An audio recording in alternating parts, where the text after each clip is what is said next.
lagi, saya Fariska, masih membahas modul 6 tentang aljabar boolean. Kali ini kita akan mempelajari tentang fungsi boolean. Yuk kita tengok materinya. Beberapa hal yang akan kita pelajari kali ini adalah fungsi boolean, kemudian bentuk kanonik, konversi antar bentuk kanonik, dan rangkaian logika. Ada beberapa contoh fungsi boolean yang bisa kita lihat.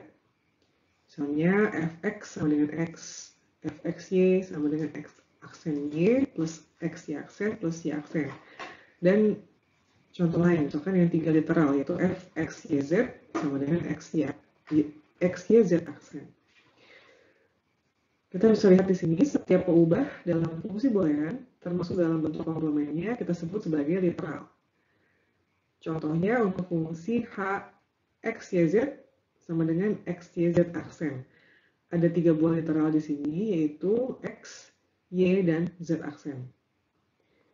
Jika diberikan x sama dengan 1, y sama dengan 1, dan z sama dengan 0, maka nilai fungsinya, yaitu h110 adalah 1 kali 1 kali 0 aksen, atau 1 kali 1 kali 1, atau 1 kali 1, dan sama dengan 1.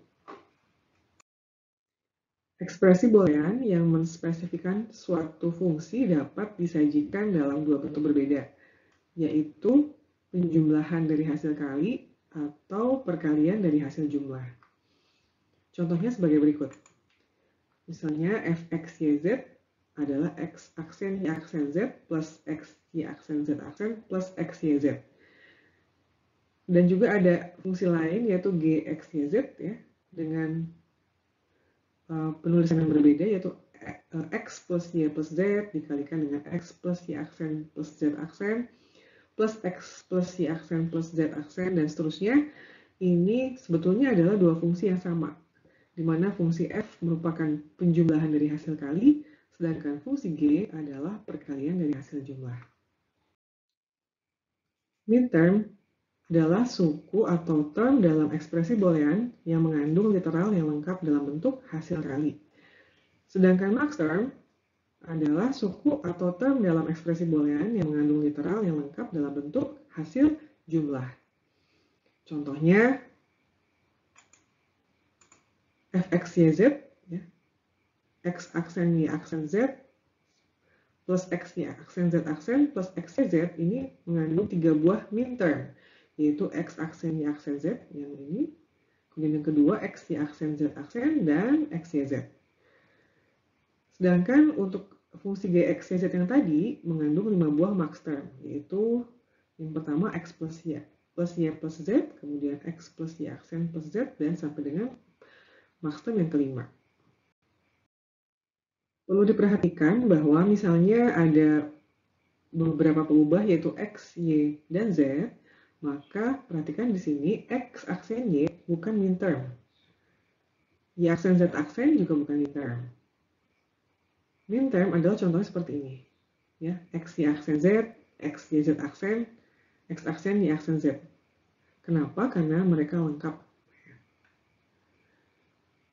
Kemudian dengan max-term, x plus z bukan max-term. X aksen plus y plus z aksen adalah max-term. Kenapa? Karena dia lengkap, 3 literal. Kalau x y aksen plus y aksen plus z juga bukan max-term, karena bentuknya tidak standar max-term. Ya. Ekspresi boolean yang dinyatakan dengan penjumlahan dari 1 atau lebih perkalian dari 1 atau lebih max-term disebut bentuk kanonik. Jadi ada 2 macam bentuk kanonik. Ya. Pertama, penjumlahan dari hasil kali atau sum of product, atau kita singkat dengan SOP.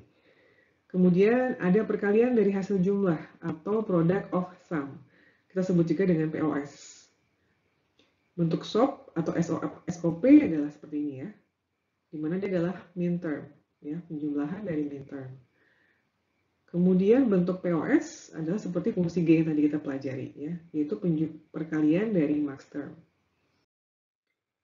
Cara membentuk min-term dan max-term adalah untuk min-term, setiap peubah yang bernilai 0 dinyatakan dalam bentuk komplement. Sedangkan peubah yang bernilai 1 dinyatakan tanpa komplement. Hal itu berlaku juga sebaliknya ya untuk max term, di mana setiap peubah yang bernilai 0 adalah tanpa komplement, sedangkan setiap peubah yang bernilai 1 adalah dalam bentuk komplement. Cara membentuk min term dan max term dari tabel kebenaran untuk dua peubah bisa kita lihat dari tabel berikut. Tabel kebenarannya kita buat semua kemungkinan nilai X dan Y yang ada, yaitu 00, 01, 10, dan 11. Kemudian berikut ini adalah min termnya, yaitu X aksen Y aksen, dan X aksen Y, X Y aksen, X Y.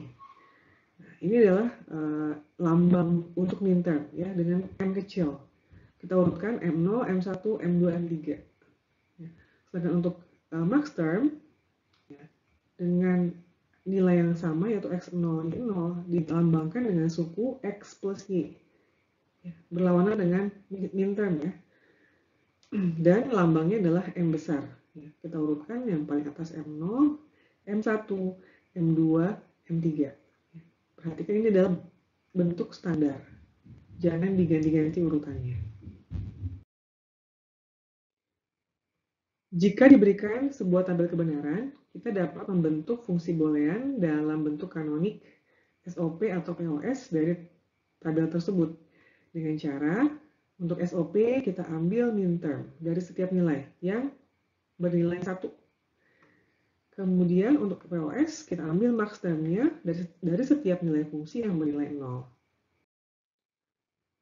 Contohnya, tinjau fungsi boolean yang dinyatakan oleh tabel ini dan nyatakan fungsi tersebut dalam bentuk kanonik yaitu SOP dan POS. Bagaimana menyelesaikannya?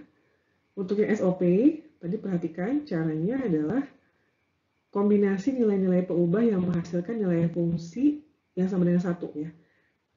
Lihat ada 3 yang bernilai 1 yaitu 001, kemudian 100 dan 111. Maka X, Y, Z-nya adalah X aksen, Y aksen, Z plus X, Y aksen, Z aksen plus X, Y, Z. Atau dengan menggunakan lambang min term, ya, supaya lebih ringkas, kita bisa menuliskan sebagai M1 tambah M4 tambah M7 atau sigma. Ya. Untuk lambang untuk min term atau SOP adalah sigma. Sigma dari 1, 4, 7. Sedangkan untuk POS, ya, ada 5 nilai yang memberikan nilai 0 ya, sebaliknya daripada SOP, yaitu 000, 010, 011, 101, dan 110.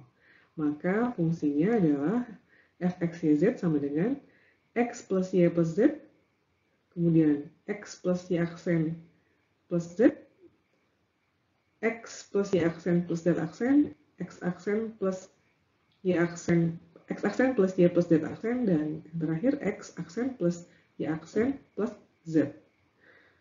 Atau dalam bentuk lain, supaya lebih sederhana, kita bisa menggunakan notasi M, yaitu M0, M2, M3, M5, dan M6, atau dengan menggunakan pi, yaitu 0, 2, 3, 5, 6. Kita juga bisa melakukan konversi antar bentuk kanonik yang tadi. Misalnya, kita punya fungsi f, yaitu fungsi boolean dengan bentuk SOP, dengan 3 peubah, yaitu fxyz adalah sigma dari 1, 4, 5, 6, 7. Kemudian kita juga punya f aksen atau f komplement dari f, di mana f aksen xyz adalah sigma dari 0, 2, 3. Atau dalam bentuk min term M0 plus M2 plus M3. Dengan hukum De Morgan, fungsi f dalam bentuk POS adalah fxyz sama dengan f aksen xyz dikomplementkan, atau sama dengan M0 plus M2 plus M3 dikomplementkan, atau sama dengan M0 komplement kali M2 komplement kali M3 komplement. Kita teruskan menjadi X, kita salin semua nilainya dalam bentuk min term, yaitu X aksen, Y aksen, Z aksen dikomplementkan, kemudian X aksen, Y, Z aksen dikomplementkan, X aksen, Y, Z dikomplementkan. Kita dapat dalam bentuk max term menjadi X plus Y plus Z, kemudian X plus Y aksen plus Z, dan X plus Y aksen plus Z aksen. Atau kalau kita ubah dalam bentuk notasi max term M, yaitu M besar 0, M2, dan M3. Atau kita tuliskan dalam bentuk V, yaitu V0, 2, 3. Kita bisa lihat bahwa Fxyz atau sigma 14567 itu akan sama dengan Pi dari 0, 2, 3. Kesimpulannya, MJ aksen, min term J aksen, atau M kecil dan J aksen adalah M besar J. Fungsi boolean dapat juga direpresentasikan dalam bentuk rangkaian logika.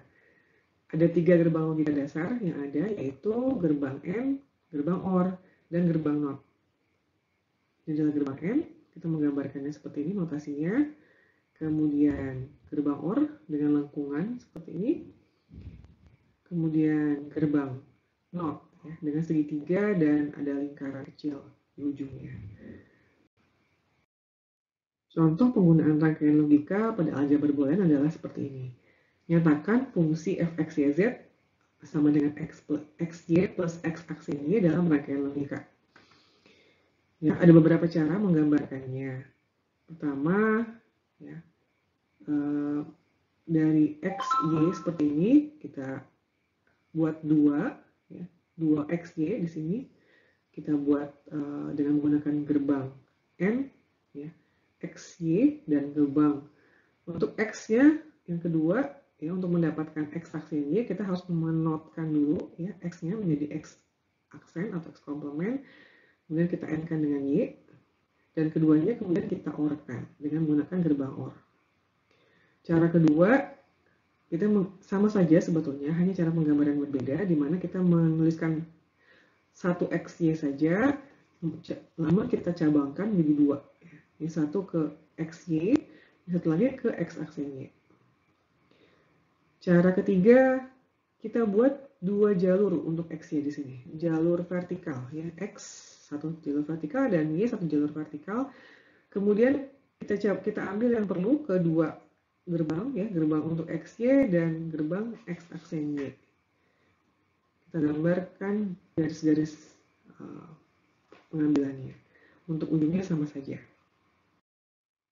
Selain 3 gerbang dasar tadi, ada juga gerbang logika turunan, yaitu NaN, NOR, XOR, dan XNOR. NaN adalah NOT dari M. Ya. Sama dengan N, hanya kita tambahkan NOT di ujungnya. Atau XY dikomplementkan. Kemudian NOR adalah NOT OR. Ya, sama dengan OR, cuma kita tambahkan NOT di ujungnya. XOR, exclusive OR. Ya. Dengan notasi plus, tapi kita beri lingkaran. Ya. Perbedaannya adalah di garis awalnya. Dan XNOR. Ya.